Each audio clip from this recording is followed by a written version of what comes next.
എല്ലാവർക്കും നമസ്കാരം. ഞാൻ ആതിര അഖിൽ. ഇന്ന് നമ്മൾ ചെയ്യാൻ പോകുന്നത് വളരെ ടേസ്റ്റി ആയിട്ടുള്ളൊരു ഉള്ളി തീയലാണ്. അപ്പോൾ ലാസ്റ്റ് വീക്ക് ഞാൻ ഇട്ടിരുന്ന റെസിപ്പി കോവയ്ക്ക പീര പറ്റിച്ചതാണ്. അത് നിങ്ങൾ ആരെങ്കിലും കാണാത്തവരുണ്ടെങ്കിൽ പോയിട്ട് കാണണം. കുറച്ച് പേര് അത് ട്രൈ ചെയ്തിട്ട് എനിക്ക് മെസ്സേജ് അയച്ചിട്ടുണ്ടായിരുന്നു കേട്ടോ. ഒരുപാട് ഇഷ്ടമായെന്ന് പറഞ്ഞിട്ട് ഒരുപാട് സന്തോഷമുണ്ട്. തീർച്ചയായിട്ടും ഇനിയും നിങ്ങൾ ട്രൈ ചെയ്ത് നോക്കുക. റെസിപ്പീസ് ഫീഡ്ബാക്സ് ഒക്കെ എന്നെ അറിയിക്കാം. അപ്പോൾ നമുക്ക് നോക്കാം എങ്ങനെയാണ് ഉള്ളിത്തീയൽ ഉണ്ടാക്കുന്നതെന്ന്. അതിന് മുന്നായിട്ട് ആരെങ്കിലും ഈ ചാനൽ ആദ്യമായിട്ടാണ് കാണുന്നതെന്നുണ്ടെങ്കിൽ സബ്സ്ക്രൈബ് ചെയ്യുക, ബെല്ലൈക്കണിൽ ഒന്ന് ക്ലിക്ക് ചെയ്യുക. അപ്പോൾ ഇതിനായിട്ട് നമ്മൾ ചെറിയുള്ളിയാണ് യൂസ് ചെയ്യുക കേട്ടോ.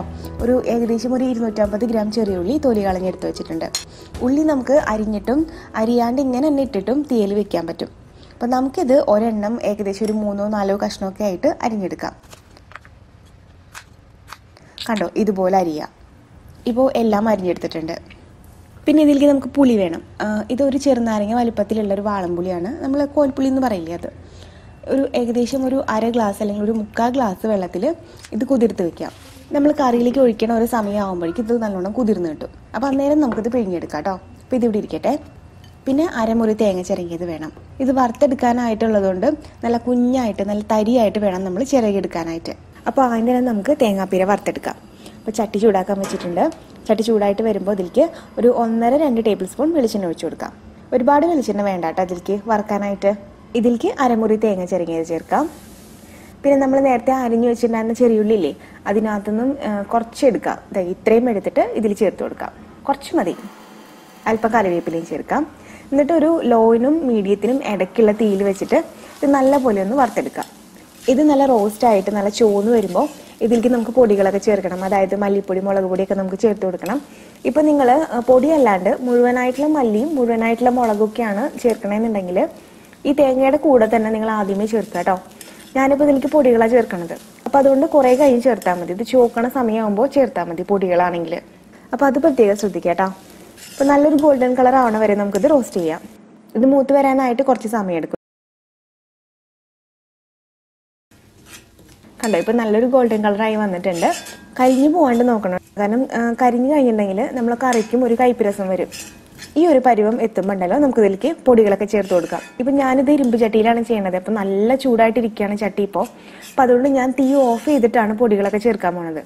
അപ്പം നിങ്ങൾ ചട്ടിയുടെ ചൂടനുസരിച്ച് ഒന്നുകിൽ തീ കുറച്ച് വെക്കുക, അല്ലെന്നുണ്ടെങ്കിൽ നല്ല ചൂടാണെന്നുണ്ടെങ്കിൽ അങ്ങ് തീ ഓഫ് ചെയ്ത് തരാം. എന്നിട്ട് നമുക്ക് പൊടികൾ ചേർക്കാം. അപ്പോൾ ഇതിലേക്ക് ഞാനിപ്പോൾ 1/4 ടീസ്പൂൺ മഞ്ഞൾപ്പൊടി ചേർക്കുന്നുണ്ട്. പിന്നെ മുളക് പൊടി ചേർക്കണം എരിവിനായിട്ട്.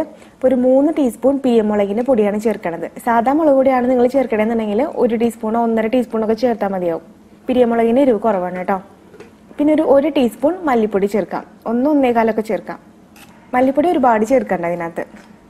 ടേസ്റ്റ് ഒന്ന് ചേഞ്ച് ആവും ഇതിൻ്റെ. ഞാൻ പറഞ്ഞല്ലോ, ഞാൻ തീ ഓഫ് ചെയ്തിരിക്കുകയാണ് കേട്ടോ. ചട്ടി നല്ല ചൂടായ കാരണം. അപ്പോൾ ഈ ഒരു തീയിൽ തന്നെ കിടന്നിട്ട് നമ്മൾ ഈ പൊടികളെല്ലാം മൂപ്പിച്ചെടുക്കാം. കണ്ടിന്യൂസ് ആയിട്ട് നമുക്ക് ഇളക്കി കൊടുക്കാം.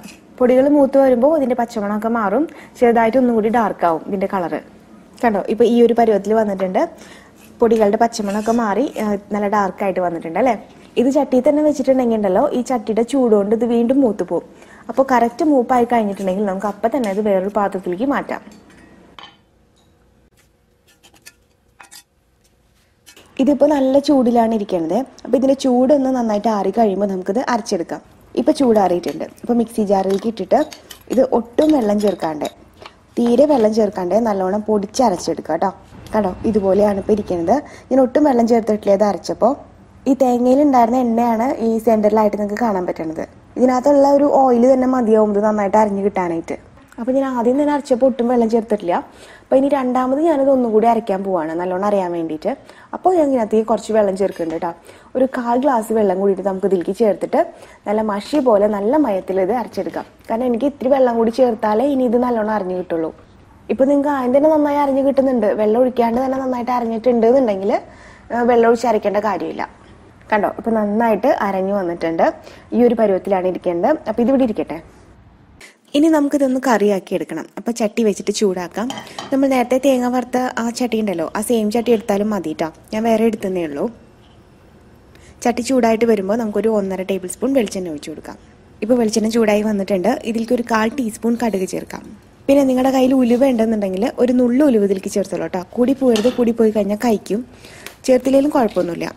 കടുക് പൊട്ടി വന്ന് കഴിയുമ്പോൾ 2-3 വറ്റൽമുളകും കുറച്ച് കറിവേപ്പിലയും ചേർക്കാം. ഇപ്പോൾ ഇതൊന്ന് മൂത്ത് വന്നിട്ടുണ്ട്. നമുക്കിതിലേക്ക് നേരത്തെ അരിഞ്ഞു വെച്ചിട്ടുള്ള ചെറിയുള്ളി ചേർത്ത് കൊടുക്കാം.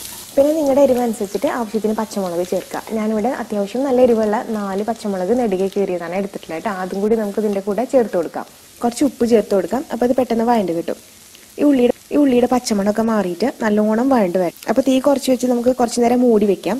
അപ്പോൾ പെട്ടെന്ന് വഴണ്ട് കിട്ടും. അല്ലെന്നുണ്ടെങ്കിൽ നിങ്ങൾ തുറന്ന് വെച്ചിട്ട് തന്നെ വഴറ്റിയെടുത്താലും മതി. കണ്ടോ, ഇപ്പോൾ ഈ ഒരു പരുവത്തിൽ വന്നിട്ടുണ്ട്. ഉള്ളി നല്ലോണം കുക്കായിട്ടുണ്ട്. ചെറുതായിട്ടൊന്നും മൊരിഞ്ഞു തുടങ്ങിയിട്ടുണ്ട് അല്ലേ സൈഡൊക്കെ. ഈ സമയത്ത് നമുക്ക് അരപ്പ് ഇതിലേക്ക് ചേർത്ത് കൊടുക്കാം. അരപ്പ് മുഴുവനും ചേർത്തു. ഇനി ഈ മിക്സി ജാറിലേക്ക് ഏകദേശം ഒരു ഗ്ലാസ് വെള്ളം ഒഴിച്ചിട്ട് അതിനകത്തുള്ള ആ ഒരു അരപ്പും കൂടിയിട്ട് കഴുകി നമുക്ക് കറിയിലേക്ക് ഒഴിക്കാം. ഇതിപ്പോൾ 250 ml വെള്ളമുണ്ട്. ചൂടുവെള്ളം ഉണ്ടെങ്കിൽ ചൂടുവെള്ളം ഒഴിക്കണതാണ് ഏറ്റവും നല്ലത്. നല്ലപോലെ മിക്സ് ചെയ്തിട്ട് നോക്കുക എന്തോരം ചാറുണ്ട് എന്നുള്ളത്. എന്നിട്ട് ആവശ്യമാണെന്നുണ്ടെങ്കിൽ ഒരു അര ഗ്ലാസ് വെള്ളം കൂടിയിട്ടോ അല്ലെങ്കിൽ ഒരു 1/4 ഗ്ലാസ് വെള്ളം കൂടിയിട്ടോ നിങ്ങൾക്ക് ആവശ്യത്തിനനുസരിച്ചിട്ട് ആഡ് ചെയ്ത് കൊടുക്കാം. പിന്നെ നമ്മൾ നേരത്തെ പുളി കുതിർത്ത് വെച്ചിട്ടുണ്ടായിരുന്നില്ലേ, അപ്പം അത് നമുക്ക് നല്ലോണം ഒന്ന് പിഴിഞ്ഞിട്ട് ആ വെള്ളം കൂടിയിട്ട് ഇതിലേക്ക് ഒഴിക്കാം. ഈ കറിക്ക് നല്ല പുളിയും നല്ല എരിവൊക്കെ ഉണ്ടെങ്കിലാണ് ഇതിന് ടേസ്റ്റ് ഉണ്ടാവുക കേട്ടോ. നിങ്ങൾക്ക് വേണ്ട ചാറനുസരിച്ചിട്ട് വെള്ളം ആഡ് ചെയ്ത് കൊടുക്കുക. കാരണം ഇത് ഒന്ന് വറ്റി കഴിയുമ്പോൾ ഒന്ന് കുറുകുമല്ലോ. വെള്ളം കൂടാണ്ട് നോക്കിയാൽ മതി. നമ്മൾ നേരത്തെ കുറച്ച് ഉപ്പ് ആഡ് ചെയ്തിട്ടുണ്ടായിരുന്നു ഉള്ളി വാട്ടിയ സമയത്ത്. ഇപ്പോൾ ടേസ്റ്റ് ചെയ്ത് നോക്കിയിട്ട് ആവശ്യത്തിനനുസരിച്ച് ഉപ്പ് ആഡ് ചെയ്ത് കൊടുക്കാം. ഇപ്പോൾ തിളച്ചൊക്കെ തുടങ്ങിയിട്ടുണ്ട്. കുറച്ച് നേരം കഴിയുമ്പോൾ ഇതിൻ്റെ എണ്ണയൊക്കെ മേലെ തെളിഞ്ഞു വരും. അപ്പോൾ കുറച്ച് നേരം നമുക്കിത് അടച്ച് വെച്ചിട്ട് കുക്ക് ചെയ്യാം. ഇപ്പോൾ കുറച്ച് നേരം ആയിട്ടുണ്ട്. നമുക്കൊന്ന് തുറന്ന് നോക്കാം. കണ്ടോ, ഇപ്പോൾ എണ്ണയൊക്കെ മേലെ തെളിഞ്ഞു വരാൻ തുടങ്ങിയിട്ടുണ്ട്. ചാറ് അല്പം കുറുകി വന്നിട്ടുണ്ട് അല്ലേ. നമുക്കിതിൻ്റെ ടേസ്റ്റ് ഒന്ന് നോക്കാം. എന്നിട്ട് പുളി വേണം തോന്നുകയാണെങ്കിൽ നമ്മൾ നേരത്തെ പിഴിഞ്ഞ് വെച്ചിട്ടുണ്ടായിരുന്നില്ലേ, അതിനകത്ത് കുറച്ചും കൂടി വെള്ളം ഒഴിച്ചിട്ട് ഇതിലേക്ക് പിഴിഞ്ഞൊഴിച്ചാൽ മതി. അത് നമ്മുടെ ടേസ്റ്റിനനുസരിച്ചിട്ട് ചെയ്യാം. ഇനി ഇതിലേക്ക് ഞാനൊരു 1/2 ടീസ്പൂൺ ശർക്കരയുടെ പൊടി ചേർക്കുന്നുണ്ട്. ഇതെന്തിനാന്ന് വെച്ച് കഴിഞ്ഞാൽ ഈ എല്ലാ ടേസ്റ്റും ഒന്ന് ബാലൻസ് ചെയ്യാൻ വേണ്ടിയിട്ടും ഒരു ഫ്ലേവർ ഒന്ന് കൂട്ടാൻ വേണ്ടിയിട്ടുമാണ് ഇത് ചേർക്കണം കേട്ടോ. മധുരിക്കാൻ വേണ്ടിയിട്ടല്ല നമ്മളിത് ചേർക്കണത്. ഇനി ഇതിലേക്ക് ഒരു നുള്ളു കായത്തിൻ്റെ പൊടിയും കൂടി നമുക്ക് ആഡ് ചെയ്യാം. അപ്പോൾ ഇതിന് ഫ്ലേവർ ഒന്നും കൂടി കൂടും. അപ്പോൾ ഇനി നമുക്ക് ഇതിലേക്ക് ഒരു അല്പം കറിവേപ്പിലയും കൂടിയിട്ട് ആഡ് ചെയ്തിട്ട് നമുക്ക് തീ ഓഫ് ചെയ്യാം. അപ്പോൾ നമ്മുടെ ഉള്ളിത്തീയൽ റെഡിയായി. ഇതുണ്ടെന്നുണ്ടെങ്കിൽ നമുക്ക് ചോറിൻ്റെ കൂടെ വേറെ ഒന്നും വേണ്ട കഴിക്കാനായിട്ട്. നല്ല പുളിയും നല്ല എരിവും അതേപോലെ തന്നെ നല്ല ടേസ്റ്റുമാണ്. അപ്പോൾ എല്ലാവരും ട്രൈ ചെയ്ത് നോക്കുക. ഫീഡ്ബാക്സ് ഒക്കെ എന്നെ അറിയിക്കാം. നിങ്ങളുടെ എല്ലാവരെയും കമൻറ്റ് ഞാൻ കാണുന്നുണ്ട്. റെസിപ്പീസ് എല്ലാവരും ട്രൈ ചെയ്യുന്നുണ്ടെന്ന് അറിയുമ്പോൾ ഒരുപാട് സന്തോഷമുണ്ട് കേട്ടോ.